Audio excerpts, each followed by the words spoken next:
En la Biblia, en la segunda carta del apóstol Pablo a Timoteo, hablando en el capítulo 3, versículo 15 en adelante, dice la escritura de la siguiente manera: y que desde la niñez has sabido las sagradas escrituras, las cuales te pueden hacer sabio para la salvación por la fe que es en Cristo Jesús. Y luego llegamos a este pasaje de la Biblia muy importante en el versículo 16, que dice de la siguiente manera: toda la escritura es inspirada por Dios y útil para enseñar, para redarguir, para corregir, para instruir en justicia, a fin de que el hombre de Dios sea perfecto, enteramente preparado para toda buena obra. Toda la escritura es inspirada por Dios.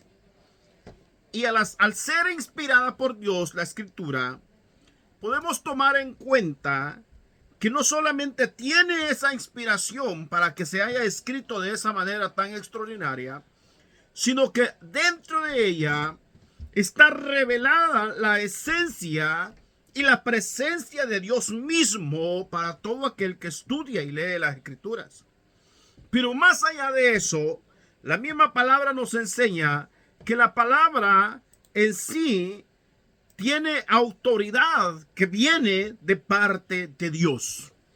Entonces, pero a esta autoridad que viene de parte de Dios, que es para edificación, para crecimiento, para mejoramiento de la persona en sí que estudia y que comprende la palabra, históricamente también la misma palabra nos enseña y la historia nos enseña que la Biblia, a pesar de la autoridad, a pesar de la presencia, la inspiración, la revelación de Dios en ella, la misma escritura también nos enseña que durante toda la historia ha habido oposición, han habido rivales que han atacado, que han querido destruir este conocimiento tan vasto que es la palabra de nuestro Dios.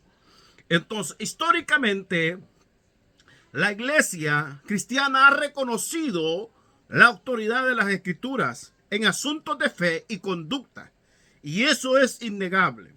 Pero esto no significa que estos enemigos que están en contra de la palabra de Dios no hayan existido o no sigan existiendo en oposición a la autoridad plena de esta misma. Entonces, estos rivales han tenido o han tendido a menospreciar el contenido o a condicionar o a igualar la autoridad de las escrituras con otros aspectos, como por ejemplo el rival más antiguo es la tradición oral.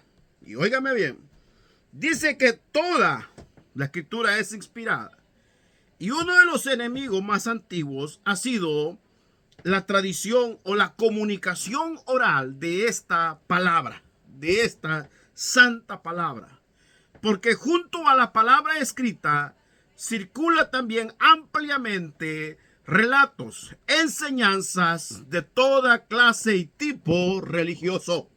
Y lastimosamente, muchos de estos enseñanzas o relatos contradicen, niegan o simplemente tuercen, confunden el contenido que hay en la escritura. Pero sin embargo, la transmisión oral, cualquiera que sea el tema de si está sujeto a la palabra del Señor, será de edificación. Porque de lo contrario, esta comunicación o transmisión oral podría sujetar o alterar el desarrollo de este mismo, cambiando y desviando el punto y posición de vista, tanto emocional, espiritual, de una persona. Toda la escritura. Y toda la escritura tiene como propósito, dice, preparar, edificar al hombre de Dios. Entonces, las escrituras proporcionan una norma, un punto de referencia para que ella pueda ser transmitida oralmente a las personas. Entonces, por consiguiente, la tradición oral está de acuerdo con las escrituras. Y eso no lo vamos a negar.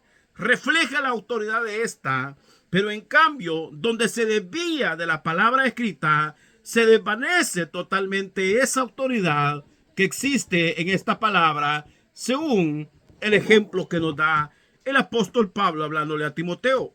En la práctica, la iglesia tradicional se coloca a sí misma por encima aún de las escrituras. Y eso es innegable porque todo el tiempo ha sido así. Entonces ellos se ponen sobre la palabra y ellos revelan y dicen tener mayor autoridad que la palabra misma. Entonces la tradición se antepone a la palabra de Dios. Y aunque originalmente se sostenía la supremacía de las escrituras, ya en los tiempos de la Reforma había exaltado su tradición esta iglesia tradicional a nivel de la misma palabra, hablando de los tiempos de la Reforma. Hay por el siglo XVI o atrás. Más importante es el hecho de que la iglesia tradicional insistía en que las enseñanzas de la Biblia solo podían meditarse correctamente a través de la jerarquía eclesiástica. Cuando el apóstol Pedro dice que toda la palabra del Señor no es de interpretación privada, sino que la palabra del Señor es para que todo aquel que quiera oírle pueda oírle. Entonces, sutilmente la iglesia tradicional había usurpado la autoridad de las escrituras y había investido con ella las enseñanzas que esta misma religión protegía. Consecuentemente, el grito unificado de los reformadores y aún movimientos cristianos que se levantaron en contra de esto fue el solo la escritura. Ese fue el clamor de aquellos antepasados. Solamente a través de las escrituras el hombre puede llegar al conocimiento de la verdad divina. Entonces, la Biblia dada por Dios habla directamente a las personas con la autoridad del mismo Dios. Porque si Dios no revela la palabra, por más que el hombre la estudie, la medite, jamás llegará a la comprensión de lo que la misma escritura nos está diciendo. Entonces, cuando la iglesia habla bíblicamente, habla con autoridad.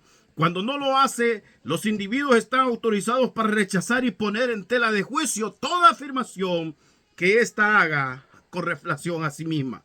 Entonces, a lo largo de la historia, la iglesia y sus dirigentes han hablado con todo derecho sobre el tema de esta importante enseñanza en la vida y la doctrina de las personas. Entonces, aquellas personas piadosas altamente dotadas por Dios han estado enseñando, han estado reforzando, han estado impulsando este conocimiento para aquellos que deseen y quieren conocer a Dios y la voluntad de Dios. Y óigame, todos los grandes creadores o los grandes credos, podríamos decir, de la iglesia, reconocen la autoridad plena de las escrituras. No obstante, se debe mantener una relación correcta con esta en cuanto a su enseñanza, en cuanto a su meditación. Entonces, uno de los enemigos, decíamos, es la iglesia cuando se antepone o se pone al mismo nivel de la palabra. Entonces, niegan su autoridad. Número 2, podríamos decir en cuanto a los enemigos de esta doctrina o a los enemigos de las palabras del Señor, es aquellas personas que creen que por haber tenido un encuentro personal con Dios de una forma individual, es decir, que estas personas, imagínense, se encuentran con Dios y vienen y ellos hacen referencia a que no hubo enseñanza, a que no hubo una predicación, sino que simplemente en un momento determinado Dios mismo trató con ellos. Entonces menosprecian en sí las escrituras, menospreciando su poder, su autoridad y su enseñanza. Entonces existen lastimosamente muchos movimientos y muchas personas que desprecian en sí el conocimiento de la palabra de Dios y no entienden realmente la vitalidad que hay en ella para una vida espiritual. Entonces, muchos han llegado a considerar que la Biblia no tiene autoridad en sí misma. Y es verdad, no tiene autoridad en sí misma, sino más bien en virtud del Dios del que da el testimonio y habla a través de sus páginas. Es allí donde está la autoridad. Entonces, pero existe una mala interpretación de aquellos que menosprecian y creen que el estudio de la Biblia no es importante. Cuando Pablo dice, es necesario para que el hombre sea perfeccionado. Los existencialistas creen que a través del encuentro con Dios, la Biblia debe convertirse una y otra vez en la palabra para nosotros. Es cierto que la autoridad del cristiano es más que papel y tinta, pero no se puede extinguir la revelación propia o proporcional de Dios de la autoridad que en ella hay. Esa autoridad divina que le hace única, que le hace necesaria para el conocimiento del ser humano.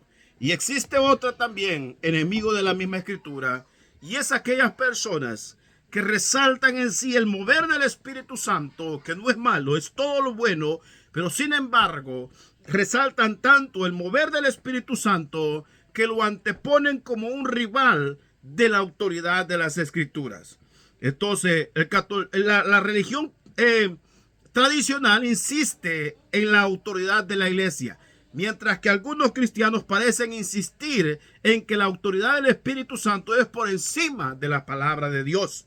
Pero sin embargo, el Espíritu de la palabra nos enseña que el Espíritu Santo es quien inspiró la palabra de Dios y quien le da autoridad a la palabra de Dios. Entonces, por lo tanto, Él no puede decir nada contrario a la palabra inspirada, ni más allá de lo que ella declara. ¿Por qué? Porque es su autoridad y es su voz la que se lee a través de cada página, de cada texto, de cada verso que existe en la palabra del Señor. Entonces, por lo tanto, la palabra no es más, no es menos que el Espíritu, ni el Espíritu es más, ni es menos que la palabra del Señor. Entonces, si un sinnúmero de religiones y sectas también son enemigos directos de la palabra de Dios, esparcidos por todo el mundo. Estas y otras cuestiones prácticas hacen esencial que nosotros consideremos seriamente la evidencia que existe también a favor de las escrituras. El cristianismo ha sostenido históricamente que la Biblia es la palabra de Dios de una manera única y exclusiva. Exclusiva no en el sentido que solamente le pertenece a X grupo, sino exclusiva en cuanto a que su enseñanza es única y necesaria para el mejoramiento de la vida humana. Y más que todo, la salvación del hombre. Pero existen también muchas evidencias a favor de las escrituras. Y algunas evidencias a favor de la Biblia se pueden identificar en la Biblia, en la misma Biblia, como la palabra de Dios. Entonces, existe un apoyo interno, pero al mismo tiempo existe también un apoyo externo a esta verdad. Entonces, Dios quiere perfeccionar al hombre a través de la Biblia, pero también respalda este conocimiento a través de la historia. Entonces, óiganme bien, es legítimo buscar la fuente y el carácter de un escrito basado en el examen de su contenido por el mismo escritor. Entonces, la Biblia proporciona un testimonio interno convincente sobre su autoridad única como mensaje procedente de Dios. Y óiganme bien, la Biblia es la evidencia interna positiva de un origen divino, la que le da poder y autoridad a las demandas que hace la Escritura al ser humano. La Biblia despliega una asombrosa unidad y cohesión interna en cuanto a su contenido, teniendo en cuenta la gran diversidad de escritos y escritores, y aparte lugares, épocas, años, siglos entre uno y otro. En ningún momento existe una desunión de pensamiento. Fue escrita, imagínense, durante un periodo alrededor de 15 siglos, 1500 años, mucho tiempo, por más de 40 autores procedentes de todo tipo y toda clase de vida. Entre ellos habían políticos, habían pescadores, habían agricultores, médicos, reyes, soldados, rabinos, pastores y otros que simplemente eran personas común, pero personas común que fueron llenas y hablaron en nombre de Dios, sin contradicción alguna entre ellos. Escribieron en lugares distintos, por ejemplo en el desierto, en un palacio, en las prisiones y durante circunstancias diversas, por ejemplo en la guerra, en el exilio, en el viaje en diversos ámbitos. Allí estuvo presente el Espíritu Santo y la mano poderosa de Dios guiando a estos hombres para que hoy nosotros tengamos este libro sagrado en nuestras manos y podamos aprovechar su contenido para bendición y edificación de nuestras almas. Algunos escribieron acerca de historias, otros hablaron leyes, otros transmitieron poesías. Los géneros literarios de esta van desde alegorías hasta la biografía, la correspondencia personal, cartas dirigidas a X o Y persona, pero cartas que iban con un solo propósito: edificar y perfeccionar al hombre.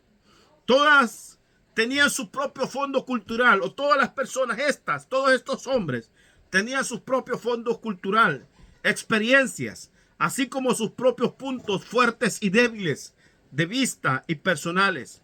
Entonces escribieron en distintos continentes, sí, distintos continentes, en 3 idiomas, sobre centenares de temas, y temas que van simple y sencillamente al unísono, como un canto bien entonado, correspondiéndose unos con otros. Con todos sus escritos se combinan para formar, óigame bien, todo un coherente de pensamientos que se van desenvolviendo de una manera hermosa la historia de la relación entre Dios y el hombre mismo. Qué lindo realmente lo que podemos encontrar en esta palabra, en este libro llamado Biblia. Y no es una unidad superficial, sino una unidad profunda. ¿Por qué profunda? Porque mientras más profundizamos estudiando y aprendiendo de ella, más completamente vamos descubriendo que esa unidad no es una unidad producida por hombres, sino por un ser que trasciende más allá del pensamiento humano. La Biblia, por su corrección, con esta compleja naturaleza de la persona humana, se refiere a todos los aspectos esenciales de nuestra vida. Entonces, a pesar de ser tan compleja, a pesar de ser tan completa, ella tiene una palabra para cada uno de nosotros. Entonces, al mismo tiempo que una persona lee la Biblia le va leyendo a él. Repito, de manera que una persona lee la Biblia le va leyendo a la persona también. ¿Por qué razón? Porque le está mostrando en cada palabra, en cada historia, su fortaleza, sus debilidades, sus pecados, como sus sentimientos nobles y justos. Entonces, aunque escrita hace siglos, su contenido se dirige poderosamente a las necesidades humanas en cada época, en cada tiempo y a cada generación, como si fuese el presente. Y óigame bien, la Biblia es la voz de Dios que penetra hasta el núcleo mismo de nuestro ser, hasta lo más interno de nosotros, proporcionando respuestas razonables a las grandes interrogantes que tenemos nosotros en nuestro diario vivir y lo que es toda nuestra vida. Podemos encontrar una referencia en Hebreos 4:12 al 13. Por el tiempo no lo leemos, pero ahí queda grabado para que usted lo medite. La palabra de Dios dirige contundentemente al lector hacia Dios como la fuente de significado y razón de cada uno de nosotros para este mundo y para todos en general. Para quien abrace su mensaje, la palabra tiene un poder transformador. Abrácelo. Crea fe en el corazón y lleva a la persona a un dinámico encuentro, a un encuentro glorioso, maravilloso con el Dios viviente. Romanos 10:17 lo respalda. La Biblia, la Escritura, presenta unas normas éticas que realmente sobrepasan lo que se podría esperar de un hombre o una mujer corriente. La ética es la conducta, la forma de vivir de cada uno de nosotros. Nos exhorta a una moralidad, al bien y el mal, que excede nuestra propia meditación de justicia. Cada uno de estos escritos ha representado ideas morales y religiosas sumamente adelantadas para la edad en la que ha aparecido, y estas ideas son aún las que guían a cada persona, a cada hombre que cree en ella. La Biblia se enfrenta francamente al fracaso humano y al problema del pecado sin retroceder. Su sistema ético lo abarca todo, incluyendo todos los aspectos de nuestra vida. Las preocupaciones de la ética biblia no es solamente lo que uno hace, sino lo que uno es. La adhesión a un código externo está por debajo de las exigencias de la Biblia, a una bondad interna que solamente puede producir la gracia de Dios en el corazón de un hombre que la quiere atender. Y para eso ella misma nos respalda y nos dice en primer libro de Samuel 16:7, Mateo 5, capítulo 15 y versículo 8 también. Tanto los fallos que nosotros podamos cometer moralmente como personas, como la redención también que podemos obtener a través de ella, son comprendidos, óiganme bien, todos estos aspectos solamente a través de una relación que podemos obtener a través del conocimiento de este libro, que nos va acercando a la realidad perfecta de un Dios santo. Mediante la Biblia, Dios no nos llama a una reforma, sino a una transformación desde adentro hacia afuera, al convertirnos en nuevas criaturas en Cristo Jesús, transformados. Segunda de Corintios 5:17. Y de modo que si alguno está en Cristo Jesús, nueva criatura es. Las cosas viejas pasaron y aquí todas son hechas nuevas. Pero eso es cuando se deja y se permite que sea el Señor obrando en nuestros corazones. Efesios 4:20-24. Por todas las escrituras aparecen profecías que hablan sobre sucesos futuros, muchas de ellas con siglos de anticipación.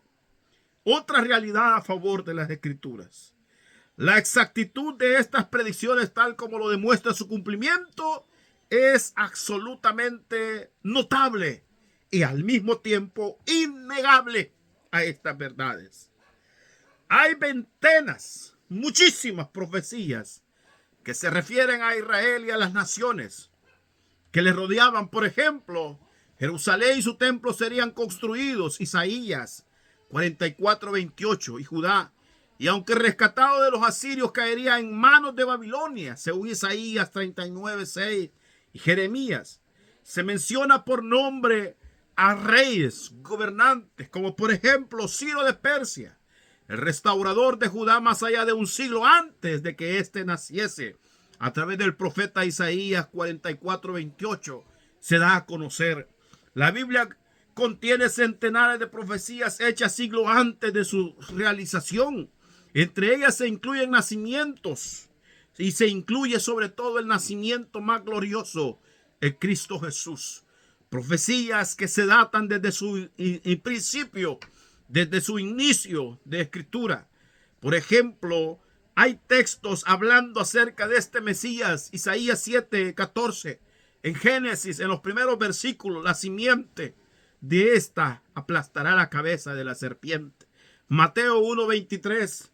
El lugar donde nacería. Miqueas 5:2. Mateo 2:6 dice dónde nació. La forma en que moriría, según el salmista, en el capítulo 22, versículo 16, Juan 19:36 nos muestra el cumplimiento. Y el lugar donde sería sepultado, lo dijo Isaías, aproximadamente 400 años, un poquito más. En el capítulo 53, versículo 9, Mateo, hablando 400 años más después, mucho más allá adelante, dice en el capítulo 27, versículos 56-60, el cumplimiento de esta. Entonces, todas estas escrituras y todas estas profecías apoyan este cumplimiento glorioso de la palabra de Dios.